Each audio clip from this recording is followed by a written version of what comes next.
அப்பாவின் தோளில் அமர்ந்துதான் முதல் முறையாக ஸ்கூலுக்கு சென்றேன். என்ன கேட்டாலும் அப்பா வாங்கி தருவார். அக்காவுக்கும் தங்கச்சிக்கும் கொடுத்த விட அதிகம் சொத்து வீடு எல்லாம் எனக்கு அப்பா கொடுத்தார். அப்பாவை தான் எனக்கு மிகவும் பிடிக்கும். லவ் யூ அப்பா. கேரளாவில் നിന്ന് அப்போ வாங்கிய லாட்டரி டிக்கெட்டுக்கு 10 கோடி கிடைத்த போது அந்த பணத்தை எல்லாம் எனக்கு தருகிறேன் என்று நினைத்து நான் மிகவும் மகிழ்ச்சியா இருந்தது.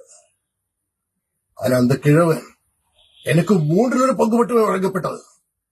மீதி பணத்தை சகோதரிகள் கொடுத்தார். என் தந்தை என் கனவுகள் அனைத்தையும் அழுத்து விட்டது. பெரும் பாவி என்னை ஏமாத்தியில. என்ன பண்றவரே என்ன பண்றவரே என் கையால என்ன பெற்ற அப்பாவை தான் மன்னிக்கப்பா மன்னிக்கப்பா அப்பா.